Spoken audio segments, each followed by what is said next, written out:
मेरे हाथ में, आप विपक्ष को तो भूल जाइए, मेरे हाथ में ईडी 48 घंटे के लिए दे दीजिए, तीसरा मोदी एंटीगुआ में पाया जाएगा। बड़ी जिम्मेदारी से ये बात कह रही हूं आपसे। आपकी बात समझ में नहीं आई। ये तो रही 48 घंटे के लिए ईडी किसी ठीक है, मुझे अन्य मेहमानों के पास भी जाना है। कौन भागेगा सबको पता है। विपक्ष और खास तौर से कांग्रेस ने अब प्रवर्तन निदेशालय यानी कि ईडी के कार्रवाई से डराने वाली राजनीति के खिलाफ अब जबरदस्त तरीके से मोर्चा खोल दिया है। ईडी को बीजेपी का इलेक्शन डिपार्टमेंट कहना हो या अपने शीर्ष नेताओं को भेजे गए समन के मामले में देश भर में प्रदर्शन करना हो, कांग्रेस अब किसी भी मोर्चे पर बैकफुट पर नहीं दिखना चाहती। खासतौर से नेशनल हेराल्ड के मामले में तो बिल्कुल भी नहीं, और यही कारण है कि कांग्रेस ने अपने प्रवक्ताओं को कड़े तेवर के साथ टीवी डिबेट्स में उतरने की छूट दे दी है और इसका असर अब दिखने भी लगा है। नमस्कार, आदाब, आप देख रहे हैं खबर अड्डा और आपके साथ मैं हूं सुम्बुलीरम। एक के बाद एक जिस तरह से विपक्षी नेताओं की मोर्चेबंदी हो रही है और सबके खिलाफ कोई ना कोई केस धोखाधड़ी से लेकर पैसों के गबन तक का खोला जा रहा है, उसने विपक्ष को कहीं ना कहीं एक साथ कर दिया है। और अब विपक्ष के नेता एक सुर में इस बात को कह रहे हैं कि ईडी सीबीआई की कार्रवाई महज विपक्ष को सरकार की आम आदमी से संबंधित मुद्दों पर बोलने से रोकना चाहती है, क्योंकि सभी मोर्चे पर सरकार इतनी बुरी तरह से विफल है कि वो बिना भटकाए सत्ता में रह नहीं सकती। और यही कारण है कि सरकार ने ईडी और सीबीआई को खुली छूट दे रखी है।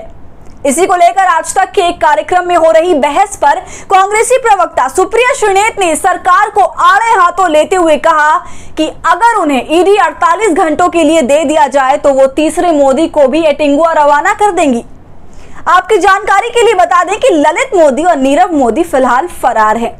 हालांकि तीसरे मोदी जिसका जिक्र सुप्रिया कर रही हैं वो कौन है, वो आपको पता करना है और हमसे कमेंट सेक्शन में साझा करना है। यार, आप इस वीडियो को देखिए जहां सुप्रिया श्रीनेत ये दावा कर रही है कि इस देश की जांच संस्था यदि उन्हें सौंप दी जाए तो तुरंत ही इस देश में रह रहे तीसरे मोदी को देश छोड़ना पड़ जाएगा। मेरे हाथ में, आप विपक्ष को तो भूल जाइए, मेरे हाथ में ईडी 48 घंटे के लिए दे दीजिए, तीसरा मोदी एंटीगुआ में पाया जाएगा। बड़ी जिम्मेदारी से ये बात कह रही हूं आपसे।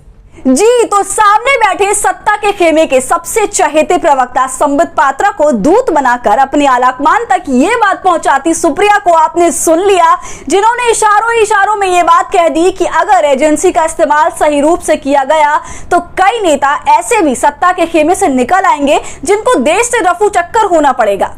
हालांकि ईडी और सीबीआई जिस तरह से कार्य कर रही है, इसे लेकर अब समूचे विपक्ष की तरफ से ये आवाजें उठने लगी हैं कि सरकार द्वारा अपनी सत्ता सिद्धि का साधन बनकर ये दोनों एजेंसियां रह गई हैं।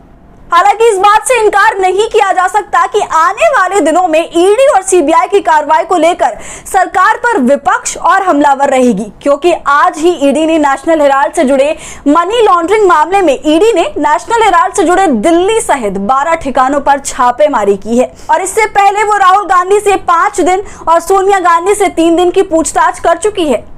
इसलिए ये देखना दिलचस्प होगा कि आने वाले समय में ईडी की कार्रवाई को लेकर सत्ता और विपक्ष कैसे आमने सामने दिखती है।